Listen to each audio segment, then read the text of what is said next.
Well, I think the question is about the T-shirt I'm wearing, right? Which I'm not sure Ralph realized that's what the question is about. What T-shirt?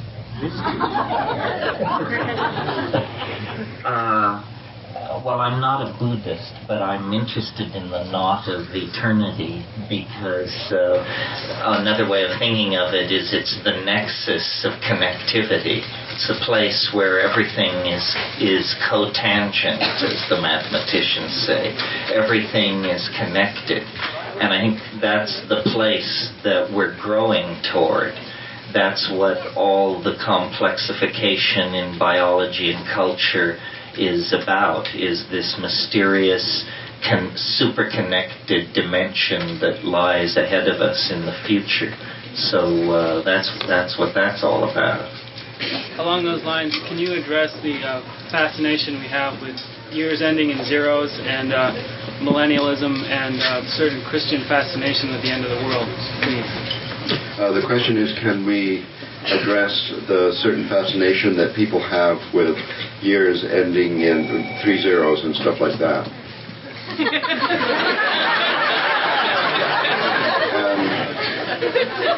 I think personally that the word millennium has been misunderstood, not only by ordinary people walking around reading in the newspaper, but also famous authors of big books about the millennium.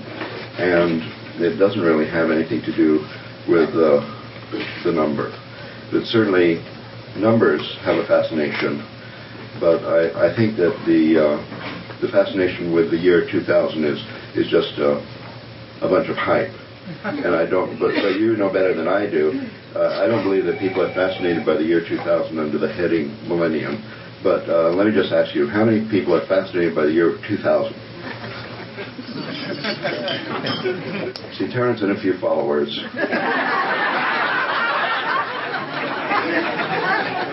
Now, on the other hand, if you were interested in 2048, now there's the power of 2. That's an interesting number.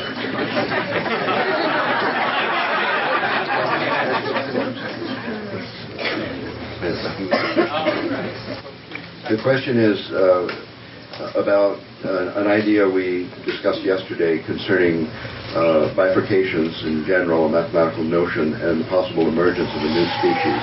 That is something we talked about a lot yesterday, so I'll ask Rupert. I'm afraid I've forgotten this discussion. What do you mean by that, Ralph? We didn't talk about the emergence of new species. I think I'm going to interpret the question freely, if I may. That we talked about, so first of all, we discussed evolution from different aspects, particularly the difference between biological evolution, like the descent of man from apes or whatever, and the evolution of species, like those trilobites and stuff on one hand, and the evolution of individual consciousness and world cultural history, or in other words, culture, civilization, social transformations, in other words, which is a completely different thing. But there is afoot around the land a kind of a optimistic belief that all different kind of evolution follow similar rules, and that's called general evolution theory. Therefore, we tried to extrapolate more or less from the sequence of events which results in a biological evolutionary quantum leap with a possibly similar sequence of events that results in a quantum leap in social evolution. And then we went on to say that we're interested in this because we believe that probably we are in such a quantum leap right now, and therefore, and Eric touched on this in his brilliant introduction about our present moment between the past and the future, that if present moment is between a past that's familiar and a future which is completely different, then that's a very special moment. And because we are in such a moment, and we don't want to be afraid of it, we have to understand if there is a universal process of the evolutionary jump, and we knew about it, then we have a better understanding of where we are right now in the present moment, and therefore a better chance of creating a future for this next, after the leap, whatever it is. But I made that up. I don't know if it had anything to do with yesterday or not. we have to go on to another question. I'm sorry if I didn't do an adequate job with that one. Could you talk about globalization in some kind of context? Maybe that context, or maybe another one. But how you either you or all of you feel globalization, either destroying or evolving or stimulating something. So the question is, can we talk about globalization? Is it okay if I just shorten it to that, giving the partners the greatest latitude to do this? Thanks ever so.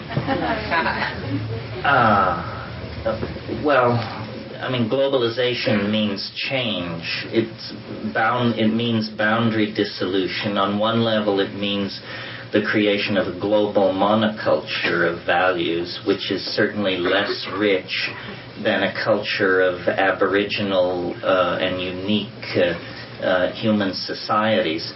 The problem is no one wants to live in a museum diorama in order to support somebody else's idea of political correctness. So all over the world, what people want to do is join up with consumer culture and values, generally speaking. On the other end of the spectrum, those values are mutating faster than they ever have before, producing all kinds of new technologies, socially empowered groups that previously had no voice. So is the situation... Yes. Is there gain? Yes. The outcome of all this is going to be a diminishing of the power of culture to mold people's lives, and an empowering of eccentricity, marginality, and individuality. So whether you call this win or lose, there's something there for everybody, I think. Now here's a leading question, which is addressed to Rupert. Would you tell us about your current research with morphogenetic fields? Yes, morphic resonance. Well, all right. Probably not everyone knows what this is all about, so I have to give a very brief thumbnail sketch. I put forward a theory that all living systems and all organized systems like galaxies, stars, planets, molecules, crystals, plants, animals, ecosystems, societies, etc. These self-organizing systems are organized by invisible fields, morphic fields, within and around the system, and that these fields have a kind of inherent memory, given by the process I call morphic resonance. A giraffe today tunes in to all giraffes in the past and draws on a collective giraffe memory. A crystal today tunes into the memories of similar crystals in the past, and that's why crystals keep crystallizing the same way. When new crystals are made, this isn't what happens. As a habit builds up in nature. So the idea is that the laws of nature are more like habits. The universe has a memory. And this idea, of course, is controversial. There are two ways of testing it. One is to test the morphic resonance aspect, which is to look for memory effects in nature. The other way is to look at the morphic fields, which connect things together in space. And I've been working on both kinds of tests. In my earlier books, like The Presence of the Past, I summarize tests mostly in psychology for morphic resonance, trying to see whether there's a collective human memory. People learn something in one place, can they learn the same thing quicker in another? I can't here summarize the many experiments that have been done, but most of them have given positive results supporting the morphic resonance hypothesis. Some have given non-significant results. Usually tests where one's looking at the memory effects from millions of people in the past, for example to do with written scripts like Hebrew, those give positive results, whereas those that involve a few people, 50 to 100 people learning something new now, sometimes give positive results, sometimes they're not significant. It's too weak to detect with small samples reliably. However, recently it's come to light that where bodies of data, like IQ test data, exist over many years, since 1910, standard IQ tests have been administered. Mysteriously, the average score has been going up and up and up all over the world. It's only recently become clear that this is the case. It's called the Flynn effect, after its discoverer, Flynn. And Nobody can explain it, because people aren't getting smarter. No other measure shows that people are getting smarter all over the world. They're just getting better at doing IQ tests. And this, I think, is because they're tuning in by morphic resonance to all the millions of people who've done those tests before. Attempts by psychologists to explain this phenomenon have failed. And Flynn confesses himself baffled. I predicted this effect on the basis of morphic resonance years ago. I discuss it in my 1988 book, The Presence of the Past. And I think that this is the most impressive piece of psychological evidence, because it involves the largest scale set of data. And it wasn't collected by me, so it's not in dispute that this is special pleading on my part. In relation to morphic fields, I must keep this brief. I'm looking at the bonds between people and people, people and pets. These social bonds, the way that members of a social group are connected together by fields. And one of those research projects is going on right here in Santa Cruz. There are two main centres for this research in the world, one London, where I live, the other Santa Cruz. And indeed, this gives me a wonderful opportunity to put in an appeal, which I was hoping to have a chance to make this evening, to those of you who live around here. We're studying, among other things, psychic pets. Dogs that know when their owners are coming home and go to the door and wait before someone comes in. Cats that anticipate the arrivals of their owners. Pets that pick up their owners' intentions telepathically, like cats that know when they're going to be taken to the vet and disappear. And dogs that know when they're going to be taken for a walk and get excited even before anyone's moved or picked up their lead or anything like that. The person who's doing that research here in Santa Cruz is very keen to get in touch with people who have dogs or cats or cockatiels or other pets that do this kind of thing. And so if any of you do and would like to take part in these experiments, please talk to David Brown afterwards, who's working with me on this project here in Santa Cruz. And David is here. So if you stay around here, David, so those who can't see you will know where to find you at least, afterwards, that would be a big help. Can you speak on the idea of conspiracy is the question, and the answer is yes.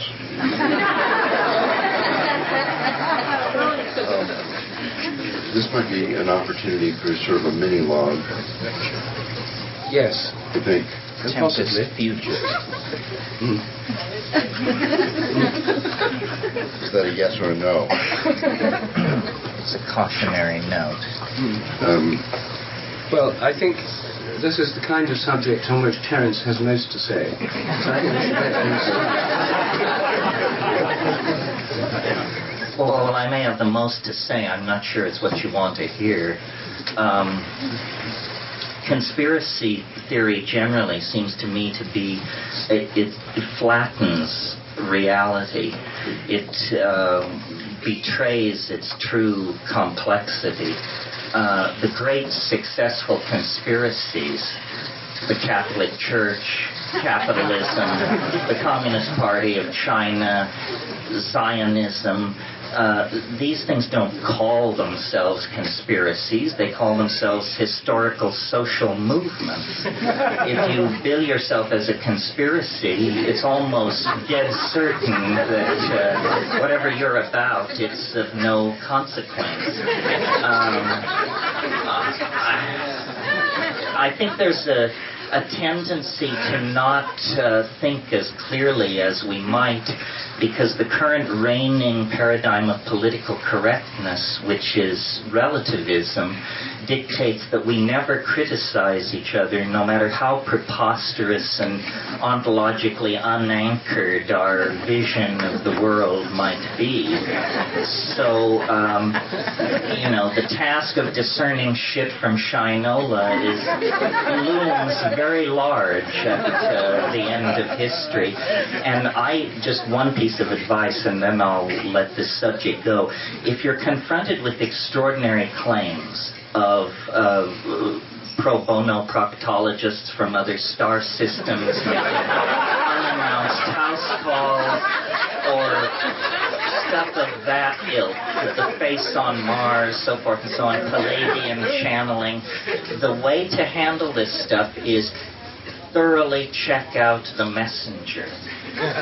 thoroughly check out the messenger with questions such as, how many convictions for Grand Theft Auto you have in your life, and so forth and so on. And I think if we examine the messenger, much of the mysterious facts that haunt our speculations will be seen to be something less than rock-solid stuff.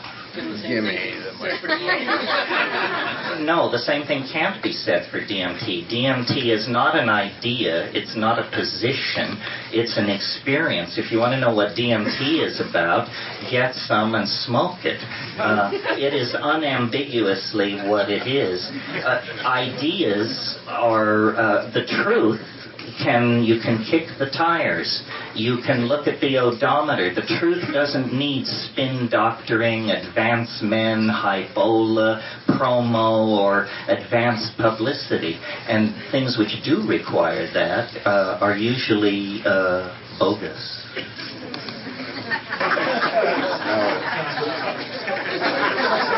I have to confess that we've duked it out on this one before, and last time Terrence won. But there is possibly a conspiracy theory is an attempt to explain something that looks like a conspiracy, and one possible explanation is a conspiracy, but although there's no conspiracy, nevertheless we all have the experience of seeing a kind of coordination among events in different spheres in different times that Jung called synchronicity. We could say that there are kind of space-time patterns in experience that defy ordinary explanation, and when such a space-time pattern occurs, then we seek an explanation such as some paranormal telepathy, precognitive dream, or some other kind of magic, or even an illusion. Now, the conspiracy is an explanation for a synchronistic event that is perceived as a synchronistic event by people who perceive it. Right? We don't know what is actually going on, but we think that there's a pattern, like he pulled the trigger, he fell over, something like that. So, give Terrence some credit here. Not only there's no conspiracy, but there's nothing that even appears like a conspiracy, but the idea, the impression that there is a synchronicity is, as a matter of fact, a kind of a mass insanity, an illusion, which is taken up as a, like the Shroud of Turin or something. It's the illusion, and then there's the explanation. So we had, the last time we duped it out on this was, I believe, in the context of the famous crop circles. Now, crop circles are much better known in England than they are in California because they mostly occurred in England, but in California we like to pride ourselves that we know what's going on in England. And so one time I flew over to England to experience a crop circle, and Rupert and I flew down, having heard the news that one had recently appeared. We flew down the motorway in his car, and we experienced a fresh crop circle, and we had a kind of epiphany there, I would say, on several different levels. And we came back rather softened in our skepticism about the crop circles. Now, what crop circles are is, on some abstract level that we're talking about, is this synchronistic kind of thing where there's a crop circle here, there's a crop circle there, there's sort of a space-time pattern in the occurrence of things for which there is no rational explanation, it seems. And we softened to the idea that this was not the illusion, but was an actual synchronicity of somehow the Earth was speaking to us by bending its hair to the side, and had a bad hair day and woke up with a big similar. I pity this. Well, we've got you now, Terrence. Because at that time, Terrence said his explanation of this was a conspiracy theory. He said that the British Army did maneuvers at night. And so he had a conspiracy theory for these four crop. Would you like me to, since I'm sitting here?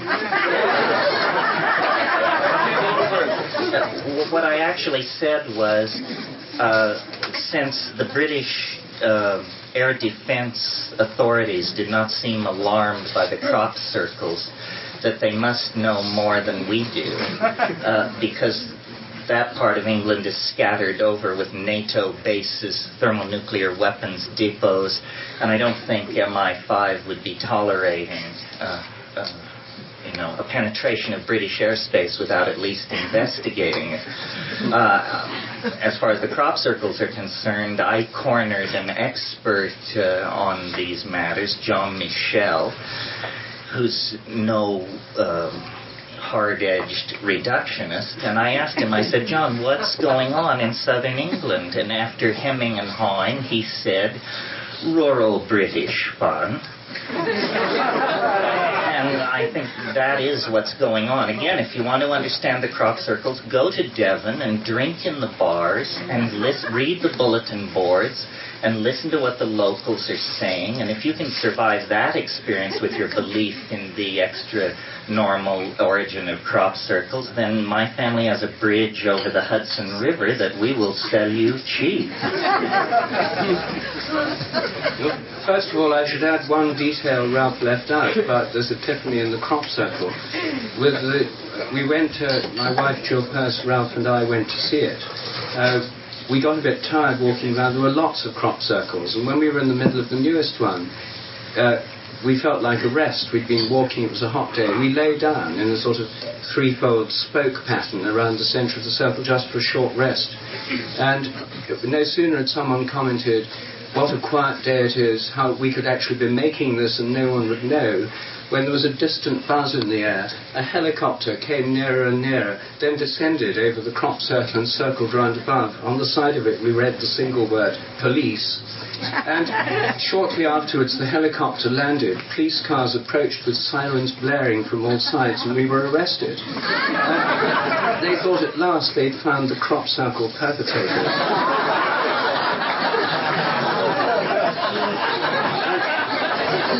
Our attempts to convince them that we were merely inspecting them for scientific reasons cut little ice until a jeep arrived, out of which jumped a German baron with about 10 German photographers, who immediately said, Rupert, came up to me and turned to the police and said, if there's one scientist in England who can explain these, it's Dr. Sheldrake. The police melted away.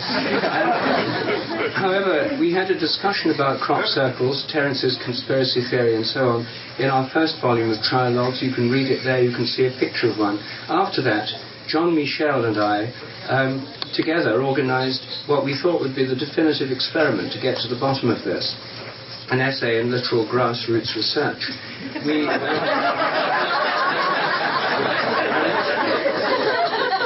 We got a German magazine to put up prize money, a £3,000 prize. We got the Guardian newspaper to sponsor the contest. And we formed an organising committee, of which I was chairman, to sponsor the first international crop circle making contest, which was held in southern England. We had a fixed design containing all the features supposedly most difficult to hoax. We invited the skeptics to submit an entry and invited them to nominate a judge.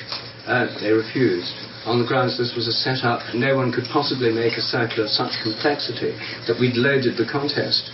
They're still going on. There's still a mystery, but I think the mystery is somewhat less than before, and we don't need the conspiracy theory to explain it. Is it just my imagination, or isn't there some sort of an increase in anomalous circumstances and weirdness in the world? The question is it my imagination, or is there an increase in weirdness in the world? Well, the quickening, several things are going on. First of all, yes, there is greater weirdness in the world. Also, the media is a system for amplifying anomaly. All it reports are data points which depart from predictable curves. And the faster it can report these things, and the greater such things there are that can be reported, the more fascinating the world is. Thus, the more media is sold, the more toothpaste moved. And it is true that complexity is densifying, but one of the things that I think we're going to have to come to terms with as the world moves toward this concrescence of novelty is that it gives off spurious reflections of itself. The number of cults will multiply, the number of channelings multiply, the number of messiahs and healers moving among the people will multiply and multiply. They are caused by the proximity of the anomaly, but they are in fact false images, distorted images of it. This is why yesterday I was pleading for Occam's razor, clear thinking, rules of evidence, because, if hearsay and excited rumor is all it takes to sway you toward believing in a 12th planet or aliens trading coaxial cables for fetal tissue or all this other stuff, then you're just going to be a victim. You're going to be a mark. Somebody's picking your pocket. We can do better than that in the great centers of academic thinking and technical innovation than to spawn, people who support unanchored and unhinged and tasteless and over-designed speculation. Wow. The truth will be beautiful, and it will be simple, and it will be persuasive to those who doubt it. So don't get into some closed loop of ideology. Make the truth seduce you. Don't be thereby seduced by error. Wow, thank you.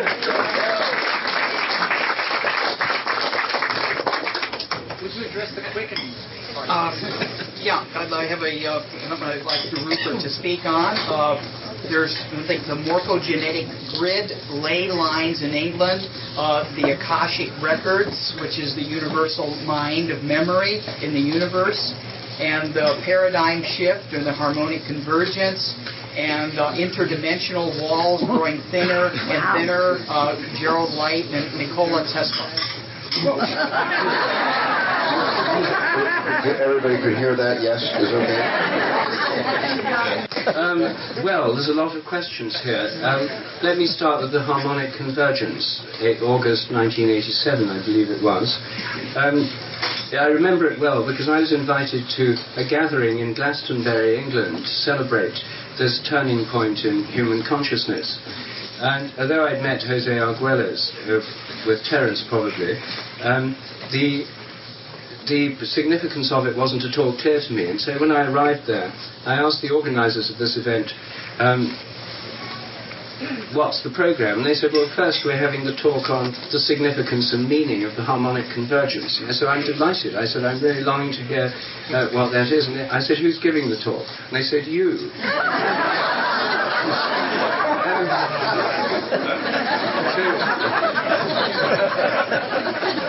So it was really a case of the blind leading the blind.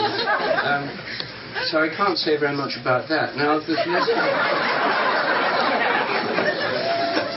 list of other phenomena, let's just take one. Choose which one. Okay, the morphogenetic grid and its relation to ley lines in England and the world, and the interdimensional barriers growing thin. I think you can get that. Okay, well, let's just stick to ley lines.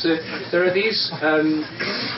in England, there are places, if you join together ancient sacred sites, they often line up. And so sometimes you can see a series of church steeples or monuments on the horizon, and they form a line. And these are called ley lines. Some people think they're power lines that join ancient sacred places. I was asked to give a talk on morphic resonance and ley lines at the Ley Hunters Moot, the annual gathering of ley hunters. And I didn't really understand ley lines, so I thought I'd ask the audience what they understood. And the big question, it seemed to me, is, are ley lines made? Are they man-made, or are they really there? In other words, do people line up sacred sites, and then because you've got sacred sites aligned, the sort of charges the land between them, so you create a ley line? Or are there lines going across the landscape which people identified by geomantic means and then built sacred sites on? Well, it turned out there was a great diversity of opinion, and I asked for a vote on the subject among the audience, and it was about 50-50 among lay hunters who devote their lives to this subject. So there's no consensus here.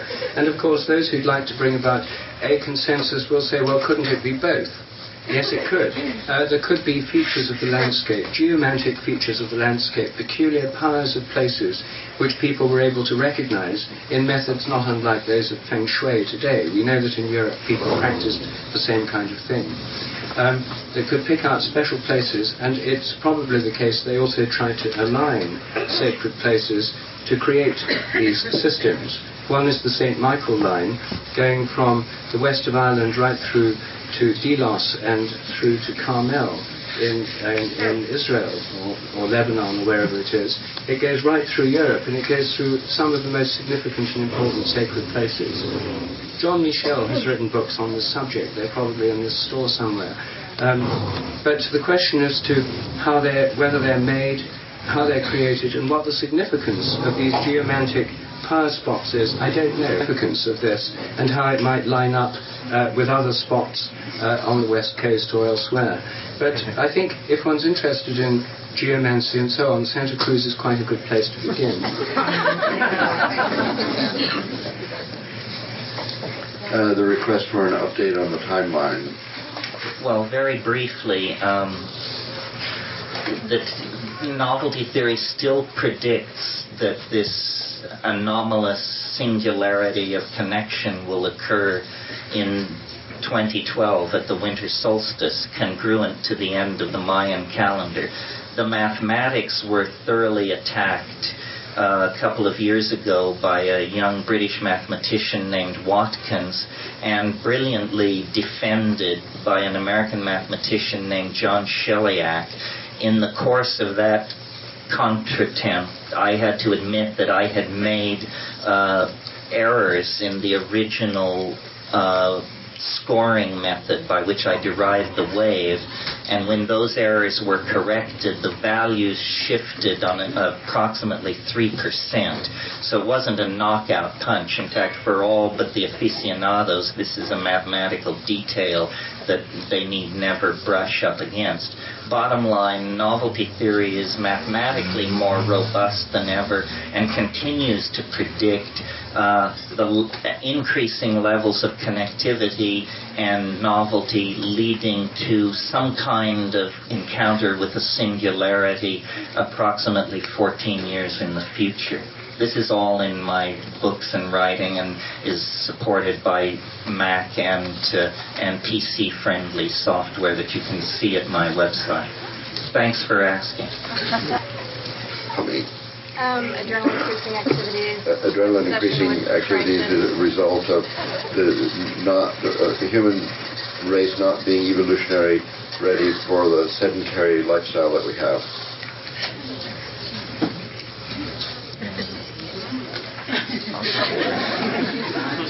Well, I think what you're implying is we're designed to defend small tribal groups of people in a hunting-gathering situation, and we're crowded into cities by the millions, and does this increase violence? And the answer is it's a contributing factor. But I encountered an old friend recently, and I asked him, what have you been doing? And he said, I founded something called the Rocky Mountain Center for the Study of Media Violence. And he explained to me something which I had never understood, because you always hear that violence in media is used to sell things. But none of us are violent people. We're all turned off by violence. So how is violence used to sell things? He said, well, how it works is in the evening news, which is where all the ad revenue is made, because that's where most local stations are most watched, the most violent, disgusting, and value-denying and denigrating story is pushed right before the main commercial break. And so your desire to get away from this horrible information is satisfied when the cut is to the product, and there is an unconscious flood of relief associated with the product. We are being manipulated. We have created social institutions such as consumer capitalism that are so unfriendly to our innate humanness that they are actually redesigning us, these social systems, to be more brutal, less caring, more acquisitive, more fetishistic, than we naturally would be. And again, the antidote to this is awareness of your immediate environment and the tricks that are being run on you and the ways in which we are being manipulated. Man is not bad. Humanity is not flawed. What is flawed are ideologies and social systems that distort humanness for purposes usually of commerce or conquest. And until you figure out that this is going on, we're all going to be run like rats through a maze. Culture is an intelligence test, and when you've passed that test, you don't give a shit about culture. Could we indeed, Terence, boil this down to a no? Yes.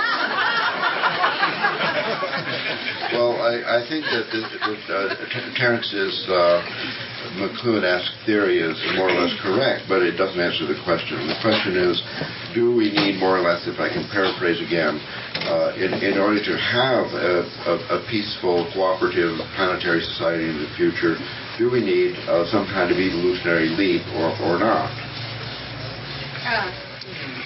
Actually, the question was, do you think that everyone craves crisis and craves violence because we don't walk down the street having to worry about a lion jumping out and eating us, and we're just not ready for, like, do you know what I mean? People go to work every day, they come home, they watch TV, they go to bed. It's so predictable. Do you think that we're not evolutionarily ready for such a predictable lifestyle? Well, that's what I'm not. Are we not evolutionary ready? So that means we could hope for an evolutionary leap, following which we would be evolutionary ready. That means that we, contrary to what Terence has said, that everything is okay with us, I disagree with that. I think that we don't have the intelligence or the biochemistry of anything which has evolved to the point that the human species is able to have a stable, sustainable, peaceful, loving planetary society in the future. There's no way. We need to change, and we're hoping that change, you could call it evolutionary leap, or maybe a miracle will take place. That's what I think, and that's why I go around doing what I do, is that I'm trying to participate in the precipitation of some kind of change following which a future would be possible, because I don't think the species we have now is going to make it. Well, I think if I were doing a research program on violence, I'd compare different societies. I lived in India for a long time, and most Indian society, although people live very crowded in traditional cities, like the old city of Hyderabad, where I lived, there's not a very high level of violence. And in Indian villages, there's remarkably peaceful atmosphere. People don't lock their houses, you don't get attacked on the streets. Many traditional societies have very little violence. On the other hand, there are some traditional societies, like Malaya, where I've also lived, where you can have extremely peaceful, happy-looking people in villages, and suddenly someone will run amok. Amok is a Malay word. And when they run amok, they go into an orgy of violence. They usually do it with machetes, because they don't have handguns everywhere there, as they do in some other places. But they run amok, and they'll chop up anyone in sight, to kill members of their family. It's very like these shooting frenzies that break out here in the United States. And I think that if one's looking at the comparative psychology of violence, there's a lot to be learned by looking at the way it occurs in other societies. Right now, we tend to look at it as an isolated by the media test. But different cultures have different ways of dealing with this, and of the way in which violence breaks out.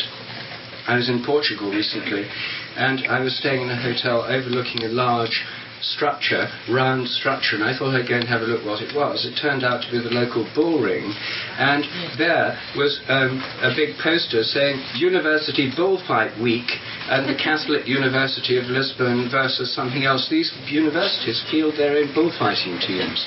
And no, this was an alien concept to me. We never had a university bullfighting team in Cambridge. And there's a sense in those cultures, the Hispanic in Portugal and Spain, they have institutionalized spectacle kind of thing, really displayed on a limited scale. In terms of the bloodshed, the killing of bulls, I think, although I think it's cruel and unnecessary, a far larger number of bulls are killed for hamburgers every day, behind closed doors, under conditions that I'd rather not know about. I don't eat hamburgers or meat, I must say, partly because I don't like that idea, but it may be better to have it up front and out in the open and have real adrenaline release through ritualized violence and ritualized sacrifice, which all traditional cultures are based on ritualized blood sacrifice of one kind or another. And the Christian Holy Communion is a mutated form of a blood sacrifice, central to our own culture. So I think that the suppression of ritual forms of violence can lead to an outbreak of sacrificial killings by crazed maniacs, but because somehow sanctioned forms within an ordered system are no longer possible. Should technology be feared by human society or embraced or both? Both.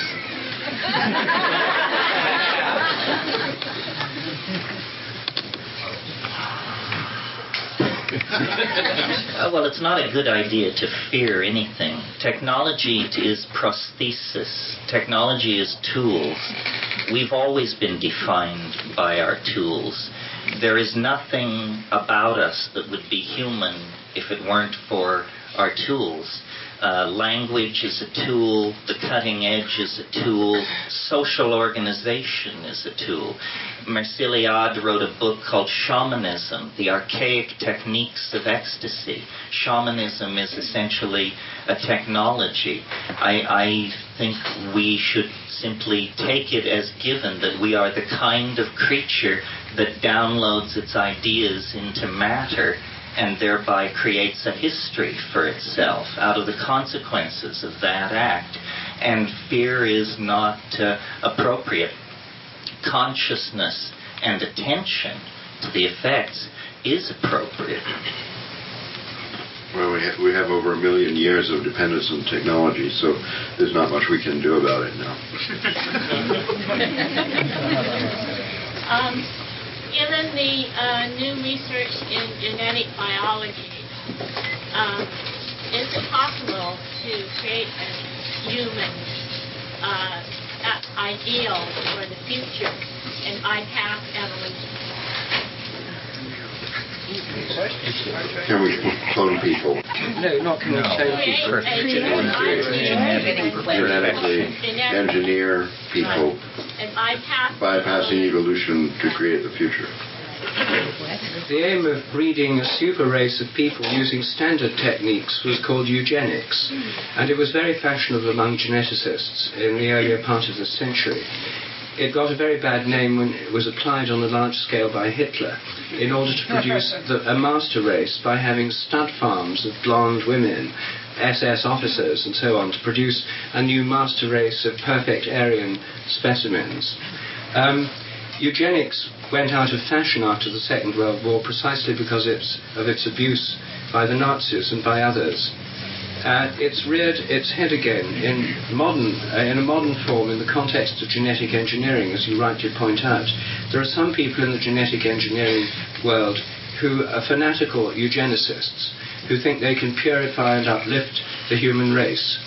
This is not a new idea. I used to say that we needed smarter people for the improvement of the human race, and this should be achieved by artificial insemination or natural insemination. The sperm donors should be people who were Nobel Prize winners, science, and so on.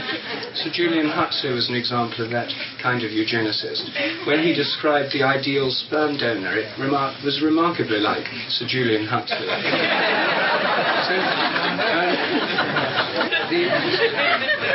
So in the modern context, though, you can't engineer in genes very easily. In fact, it's extremely difficult to do. What genetic engineering really means in practice in the human realm is a series of tests for defective genes or genes you don't like. And then with in vitro fertilization, you have dozens of embryos, you test the embryos, you kill all the ones that you don't like. It's basically selective abortion in practice.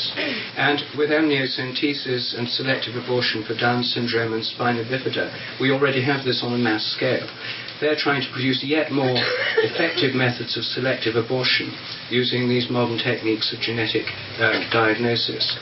Now, whether you think that's a good thing or not depends on where you're coming from. Personally, I'm not very keen on it. And because any question of improvement of the human race depends on what you think is a better kind of humanity. And chances are you'll think it's something rather like an improved, idealized version of yourself. And so I think that the eugenic dream is not something that can be realized today in the human realm. In the animal realm, through genetic engineering and cloning of animals like high milk yielding cows and stuff, it will be practiced quite soon. It'll be another step towards the mechanization and industrialization of agriculture through factory farming. I'm glad I became a vegetarian a long time ago. I don't want to support that kind of industry. But there's nothing inherently wrong with cloning because it's already used in the plant kingdom. Every potato you eat is a clone. Every apple you eat is a clone, because these are propagated by cuttings or vegetatively. So cloning has always been used in the plant kingdom. So when people get very excited about cloning, there's nothing inherently bad about that, or else most of traditional agriculture and horticulture would be dismissed. But in the animal realm, I'm very suspicious of it. Let's go to another question. Well, I'm just saying that stuff making sense. Okay, Terence, you're nodding. Could you translate this one? Well, I don't know. I did glossolalia last night at the rave, so my credentials for not making sense are in good order. Nevertheless, it struck me recently with considerable force that it's very interesting that when we think clearly, our thoughts can be mathematically defined through symbolic logic. That's how machines think as well. Machines use symbolic logic. So no, it isn't just that we are making up sense. When you are making sense, you are running clean code that expresses symbolic logical theorems and propositions. That's why we can communicate with machines and why the output of machines makes sense to us, because symbolic logic is a universal language understood by people and machines. When we don't make sense, the machines can't understand us, and we cannot mathematically formalize our thinking because it is then what is called nonsense. But isn't that just a circle? Well, except that the fact that mathematical logic is in there indicates that this is not a circle going on in some unanchored psychological dimension. There is real truth there. Our minds apprehend it, and we know this because that truth can be freely transferred and transformed between us and our machines using the formal languages of mathematics. It's just internal consistency. Yes, you're right about that. Well, I think this mathematical, logical, computer assimilable form of making sense is very limited. In most cultures, what gives a basic sense are the myths, the patterns of the society. And that's true in our culture too. There's a kind of sense that's made in each country by the national myths. Makes sense of history. We make sense of our role through the stories we tell about ourselves and our personal myths. And I don't think there's anything wrong with this. I think we have to be like that. It's the only way it can be so.